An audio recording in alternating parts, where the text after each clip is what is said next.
Hello friends, मैं हूं सन्मय प्रकाश और आप देख रहे हैं यूट्यूब चैनल सरकारी जॉब न्यूज़। तो कई महत्वपूर्ण टॉपिक हैं। केंद्र सरकार ने नीति आयोग का उपाध्यक्ष जो है बदल दिया है, नए वाइस चेयरपर्सन आ गए हैं, उनके बारे में जानेंगे। और भी कई सारे महत्वपूर्ण क्वेश्चंस हैं। दल बदल कानून काफ़ी चर्चा में है, ये सब कुछ है। शुरू करते हैं दोस्तों, और पहला महत्वपूर्ण क्वेश्चन लेते हैं। केंद्र सरकार ने नीति आयोग का नया उपाध्यक्ष यानी वाइस चेयरपर्सन किसे नियुक्त किया है? आंसर का अशोक लाहरी। ठीक है, अशोक लाहड़ी नाम है और ये रहा इनका फोटोग्राफ। तो वो 24 अप्रैल से उनको जिम्मेदारी मिल गई है। और किसकी जगह ली है उन्होंने? सुमन बेरी की जगह ली है। सीनियर अर्थशास्त्री हैं वो। और दरअसल क्या था कि अशोक लाहड़ी से पहले सुमन बेरी थे, जो 2022 से इस पद पर थे। उनका कार्यकाल समाप्त हो गया। उसके बाद फिर सुमन बेरी के बाद अशोक लाहड़ी को नई जिम्मेदारी दे दी गई है। जाने माने अर्थशास्त्री हैं और पश्चिम बंगाल से बलूर घाट, वहाँ से बीजेपी के विधायक भी हैं।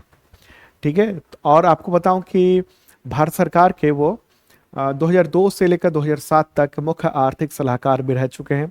15वें वित्त आयोग के मेंबर भी रह चुके हैं। और कई सारे अंतर्राष्ट्रीय संस्थाएं जैसे world bank, international monetary fund यानी IMF, इन सब में भी वो काम कर चुके हैं। दिल्ली स्कूल ऑफ इकोनॉमिक्स, इसके अलावा एशियन डेवलपमेंट बैंक और भी कई जगहों उन्होंने सेवाएं दी हैं। ठीक है, अब देख लेते हैं नीति आयोग के बारे में, बेसिक चीज़ें जान लेते हैं। ये भारत सरकार का एक प्रमुख नीतिगत थिंक टैंक है, यानी विचार मंच है। और इसको 1 जनवरी 2015 को बनाया गया था योजना आयोग की जगह पर। पहले योजना आयोग था, बाद में जब मोदी सरकार आई थी उसके बाद उसको चेंज करके नीति आयोग बना दिया था। और ये सरकार को आर्थिक, सामाजिक और तकनीकी सलाह देती है। सहकारी जो संघवाद है उसको बढ़ावा देने का काम करती है। और इसके जो चेयरपर्सन होते हैं वो प्रधानमंत्री होते हैं। ठीक है, और वाइस चेयरपर्सन वो नए बनाए गए हैं अभी। ठीक है, वाइस चेयरपर्सन। अब आपको बताऊं कि अशोक लाहड़ी बन गए हैं। इसकी संरचना क्या है? एक अध्यक्ष, वो प्रधानमंत्री पदेन अध्यक्ष होते हैं। एक उपाध्यक्ष जो कि प्रधानमंत्री के द्वारा जो नियुक्त होते हैं वो, जैसे अभी अशोक लाहड़ी हैं। CEO होते हैं अभी, जैसे BVR सुब्रमण्यम है। इसके अलावा गवर्निंग काउंसिल होती है, उसमें तमाम राज्यों के मुख्यमंत्री, केंद्र शासित प्रदेश के जो उपराज्यपाल, ये सब शामिल होते हैं। और कई सारे मेंबर भी होते हैं इसमें, अंशकालिक और पूर्णकालिक। ठीक है, तो एक इंपॉर्टेंट जो बदलाव हुआ है उसमें आप नाम याद रखिएगा, अशोक लाहड़ी नाम है इनका। इससे पहले सुमन बेरी थे। अगला क्वेश्चन होगा, आम आदमी पार्टी यानी आपके 7 सांसद किस पार्टी में शामिल हो गए हैं? आंसर होगा BJP में। और ये ऐलान पंजाब से राज्यसभा सांसद और आम आदमी पार्टी के संस्थापक सदस्य रहे राघव चड्ढा, उन्होंने की 24 अप्रैल को। तो ये जितने भी फोटोग्राफ देख रहे हैं ये सब के सब आम आदमी पार्टी से निकलकर अब BJP में चले गए हैं। और राघव चड्ढा ने ये कहा कि चूंकि 2/3 सांसदों ने ये फैसला ले लिया है, इसलिए दल बदल कानून जो है ना उसका उल्लंघन नहीं हुआ है और इसकी वजह से इनकी सदस्यता बची रहेगी। ठीक है, तो मतलब दल बदल लिया इन्होंने, विचार बदल लिए इन्होंने। और आम आदमी पार्टी से थे, आम आदमी पार्टी को एक बड़ा झटका लगा है। ठीक है, देखिए आम आदमी पार्टी के पास ना 10 सदस्य थे और उनमें से 7 जो है ना वो अब चले गए हैं।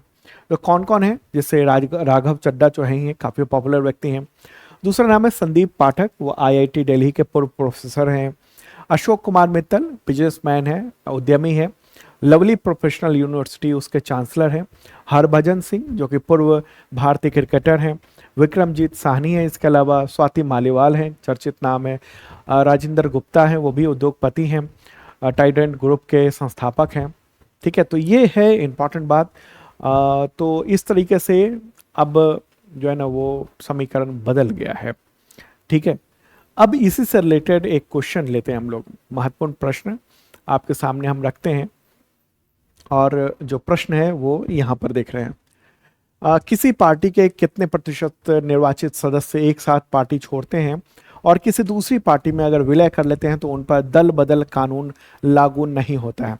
आंसर होगा इसका 2/3। और यही सब कुछ हुआ है आम आदमी पार्टी के साथ। ठीक है।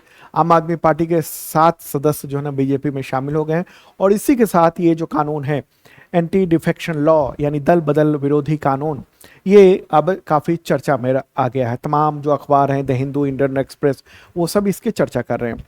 तो दल बदल कानून जो है ना उसके बारे में भी, या दल बदल विरोधी जो कानून है उसके बारे में जानना जरूरी है। देखिए, इसकी जो शुरुआत हुई थी ना, दरअसल भारतीय राजनीति में आया राम गया राम की संस्कृति को रोकने और राजनीतिक स्थिरता सुनिश्चित करने के लिए की गई थी। 1985 में 52nd संविधान संशोधन के माध्यम से इसको लागू किया गया था। अब आया राम गया राम है क्या? दरअसल क्या हुआ, हरियाणा में ही शायद, हाँ हरियाणा में, वहाँ वो होता ये था कि सांसद जो हैं वो या विधायक जो है वो आते थे पार्टी में, फिर छोड़ के दूसरी पार्टी में चले जाते, फिर छोड़ के तीसरी पार्टी में चले जाते थे, कोई कंट्रोल था नहीं। उसी के बाद से संविधान संशोधन लाया गया था और उसको संविधान की 10वीं अनुसूची में भी शामिल किया गया। ठीक है, तो प्रमुख बदलाव शुरुआत में ये था जब ये कानून बनाया गया था कि अगर 1/3 सदस्य जो है ना निर्वाचित सदस्य वो अगर अलग होते हैं तो इसको विभाजन मान के छूट दे दी जाएगी। लेकिन फिर ये भी नहीं बात बनी, तो 2003 की बात है जब 91 यानी 51वां जो है ना संविधान संशोधन हुआ और इसको और कड़ा कर दिया। मतलब कि 10वीं अनुसूची के अनुसार यदि किसी पार्टी के कम से कम 2/3 निर्वाचित सदस्य एक साथ पार्टी छोड़ते हैं और वो किसी दूसरे पार्टी में खुद को विलय कर लेते हैं तो दल बदल विरोधी जो कानून है वो लागू नहीं होता है। ठीक है, तो आम आदमी पार्टी के पास टोटल 10 सांसद थे और जरूरी आंकड़ा ये था कम से कम 7 सांसद जो है ना वो पाला बदलें, और 7 सांसदों ने पाला बदल लिया है। तो इस तरीके से अब इस मामले में दल बदल विरोधी कानून लागू नहीं हुआ। अगर 6 संख्या होती तो फिर सदस्यता 6 की चली जाती, राज्यसभा सदस्य नहीं रह पाते। ठीक है, तो ये है, अब ये जो है डिस्क्वालीफाई होने से बच गए हैं और ये हुआ है स्वेच्छा से सदस्यता अब दूसरे पार्टी की ले ली है। तो ये अब उस मामले में जो है ना वो दल बदल विरोधी कानून मामला नहीं आएगा। हालांकि इसमें भी पेच है, कई बार ये होता है कि तमाम जो पार्टी और सदन है, अलग अलग लोकसभा राज्यसभा, सबका 2/3 होना चाहिए। कई बार ऐसा भी हुआ है, नजीर पेश है। मतलब अब इस मामले में क्या होता है ना कि जैसे आम आदमी पार्टी जो है ना राज्यसभा के सभापति के पास यानी उपराष्ट्रपति के पास जो है वो दावा करेंगे कि ये जो लोग हैं वो चले गए हैं तो दल विरोधी कानून के तहत इनकी सदस्यता रद्द कर दी जाए। हालांकि यह है कि चूंकि 10 में से 3 मतलब रह गए हैं और 7 गए हैं, तो इसलिए पूरा मामला ये उपराष्ट्रपति ऊपर होगा। लेकिन ये भी है कि उस मामले में अभी कोई कार्रवाई नहीं होगी क्योंकि ऐसा नज़ीर पहले से है। अगला क्वेश्चन लेते हैं, किस भारतीय सैन्य अधिकारी को अमेरिका के army war college Carlisle barracks के इंटरनेशनल हॉल ऑफ फेम में शामिल किया गया? आंसर होगा जनरल उपेंद्र द्विवेदी। ठीक है, और न्यूज़ भी आप देख रहे हैं। तो उनको 24 अप्रैल को ये सम्मान मिला है और ये सम्मान पाने वाले वो तीसरे इंडियन आर्मी के चीफ हैं। इससे पहले general VK Singh, general Vikram Singh, उनको ये गौरव मिल चुका है। और तो ये है एक इम्पॉर्टेंट बात। अच्छा, फोटोग्राफ दिखा दूं, ये है, और जब ये सम्मान मिल रहा था हॉल ऑफ फेम में शामिल किया जाता उस वक्त का ये फोटोग्राफ आप देख रहे हैं। दरअसल इसमें क्या है कि मतलब ये अमेरिका के जो आर्मी वॉर कॉलेज है उसी का एक बनाया हुआ है प्रतिष्ठित एक सम्मान कहिए उसको। उन विदेशी सैन्य अधिकारियों को मान्यता दिया जाता है, सम्मान दिया जाता है जो कभी ना कभी यहाँ पर पढ़ भी चुके हों और जो अपने सेक्टर में बहुत बेहतर काम किया हो, इसलिए ये अवार्ड जो ना वो दिया जाता है। अलग अलग कैटेगरी है। अगला क्वेश्चन लेते हैं, उससे पहले बताऊं कि अगर आप करंट फोर्स की शानदार तैयारी करना चाहते हैं तो करंट फोर्स का बैच ले सकते हैं आप शार्प लर्निंग ऐप पर। 2 तरह के मेंबरशिप प्लान है, एक बेसिक है जो कि एसएससी टीचर रेलवे के लेवल का है, दूसरा ISPCS लेवल का, और इसमें आपको पिछले 2 सालों के कंटेंट मिलेंगे, अगले 1 साल तक अपडेट मिलेगा, PDF video, mock test, weekly, monthly, quarterly, yearly, ये सब कुछ मिलेगा। तैयारी शानदार हो सकती है। आगे बढ़ते हैं, और दोस्तों पसंद आ रहा हो तो इस चैनल को जरूर सब्सक्राइब कीजिएगा अगर आपने अब तक नहीं किया है तो, और लाइक तो कर ही दिया होगा आपने। अगला क्वेश्चन यहाँ पर होगा कि भारत के किस राज्य ने भीषण गर्मी के चलते सेल्फ लॉकडाउन का आह्वान किया है? आंसर होगा केरल। केरल के जो मुख्यमंत्री ने P. विजयन, उन्होंने ये ऐलान किया है कि लू की वजह से लोग सेल्फ लॉकडाउन करें। वैसे तो हर राज्य में ये कहा जा रहा है कि लोग घर में रहे, दोपहर को सुबह 11 बजे से 3 बजे, या कोई राज्य कह रहा है कि 12 से 4 बजे तक। लेकिन ये सेल्फ लॉकडाउन की चर्चा किसी ने नहीं की। अब ये चूंकि की गई है तो इसलिए ये खबर जो है ना वो चर्चा में रहा है। तो चीफ मिनिस्टर ने ये ऐलान किया कि सेल्फ लॉकडाउन करो, मतलब खुद ही घर से बाहर ना निकलो, क्योंकि 40 डिग्री से अधिक टेम्परेचर जा रहा है और हीट वेव उसका असर काफ़ी ज़्यादा है। तो इसलिए ये ऐलान किया गया। पूरे देश में हीट वेव का काफ़ी असर देखने को अभी मिल भी रहा है। अगला क्वेश्चन होगा, national association of software and services company यानी नेस्कॉम, उसका नया चेयरमैन किसको नियुक्त किया गया? आंसर होगा श्रीकांत वेला माकन्नी। ठीक है, श्रीकांत वेला माकन्नी। तो ये आईटी उद्योग का एक निकाय है या संगठन है। तो 23 अप्रैल को इनको जो है इनकी घोषणा की गई है। वो फ्रैक्टल एक समूह है, उसके संस्थापक हैं और सीईओ हैं। ठीक है, तो ये नेस्कॉम के उनको जो है नया चेयरमैन इनको नियुक्त किया गया है। अगला क्वेश्चन है, पावर फाइनेंस कॉरपोरेशन यानी पीएफसी के नए डायरेक्टर कौन बने हैं? राजेश कुमार अग्रवाल नाम है उनका, और भी अप्रैल में ही उनको नियुक्त किया गया है। ठीक है, तो उसी के होंगे चीफ। 30 वर्षों का अनुभव है। इससे पहले यहाँ पर वो कार्यकारी निदेशक के तौर पर काम कर रहे थे। पीएफसी क्या है? Power finance corporation. ये एक भारत सरकार की एक गैर बैंकिंग वित्तीय कंपनी है यानी एनबीएफसी है, जो बिजली पर केंद्रित है। ये बिजली उत्पादन जो परियोजनाएं हैं उसको वित्त पोषण करती है, यानी फाइनेंस करते हैं और मदद करता है। ठीक है, स्पेशली जो बिजली से संबंधित देश में जो भी प्रोजेक्ट है उसको फाइनेंस करने का काम ये कंपनी करती है। सरकारी कंपनी है, ये सरकार से फंड आता है इसको और ये इसके जरिए फंड देती है। अगला क्वेश्चन होगा, राजनेता नांदेडल्ला भास्कर राव, तो उनका निधन हो गया 22 अप्रैल 2026 को। तो किस राज्य के मुख्यमंत्री रह चुके थे? आंध्र प्रदेश के मुख्यमंत्री वो रह चुके थे, 90 ईयर के थे, और इनका भी आया राम गया राम जैसा ही हिसाब था। ठीक है, ये अविभाजित आंध्र प्रदेश के पूर्व मुख्यमंत्री थे। ठीक है, तो ये आपको बताओ, राजनीति से पहले ये वकील के तौर पर थे। शुरुआत इन्होंने भारतीय राष्ट्रीय कांग्रेस से की थी और फिर वो बाद में तेलुगु देशम पार्टी के संस्थापक सदस्य बने थे। ठीक है, तेलुगु देशम पार्टी के, तो आंध्र प्रदेश में। तो क्या हुआ कि जो TDP and Telugu Desam party के जो संस्थापक थे एनटी रामाराव, वो मुख्यमंत्री थे। ठीक है, वहाँ पर ये उसमें वित्त मंत्री के रूप में काम कर रहे थे। जब एनटीआर यानी एनटी रामाराव जो हैं, वो जो उस वक्त मुख्यमंत्री थे, वो इलाज के लिए अमेरिका में थे। तब इन्होंने क्या किया, बहुमत का दावा कर दिया कि हम ही मुख्यमंत्री होंगे, और फिर इनको मुख्यमंत्री बना दिया गया था, बन गए थे ये।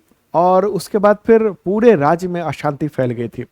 जब एनटीआर लौट कर आए तो उन्होंने अभियान शुरू किया और फिर लोकतंत्र की बहाली की मांग की, और 31 दिन के बाद फिर एनटीआर को मुख्यमंत्री बनाया गया था, उनको पद मिल गया था।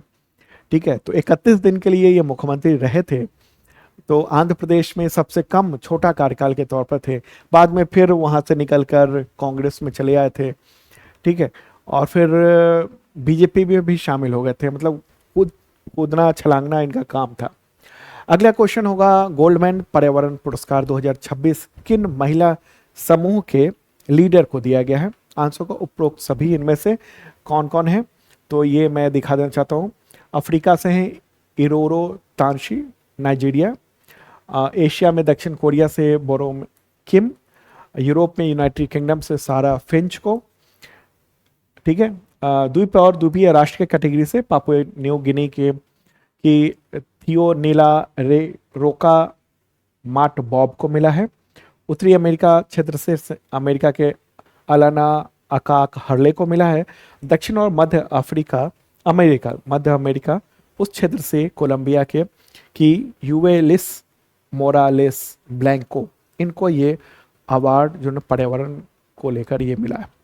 एक इम्पॉर्टेंट ये अवार्ड है, दुनिया भर में जाना जाता है। तो इसके लिए ये अवार्ड जो है ना पर्यावरण में काम करने के लिए और पर्यावरण से रिलेटेड जो तमाम चीज़ें हैं उसके लिए है। ठीक है। ठीक है। ये रिचर्ड और रोडा गोल्डमैन के द्वारा इसको स्थापित किया गया था, इस अवार्ड को, और प्रतिष्ठित पुरस्कार में से ये एक है। अगला क्वेश्चन है, राष्ट्रीय पंचायती राज दिवस कब मनाया जाता है? तो 24 अप्रैल को मनाया जाता है। और आपको बताऊं कि पूर्व प्रधानमंत्री मनमोहन सिंह ने 2010 में इसी दिन 24 अप्रैल को राष्ट्रीय पंचायती राज दिवस घोषित किया था। ये दिन जो है ना, वो संविधान के 73वें जो संशोधन अधिनियम था 1992, उसके साल 1993 में शामिल होने की याद में मनाया जाता है। और इसी के जरिए पंचायती राज संस्थानों का को संवैधानिक दर्जा मिला था।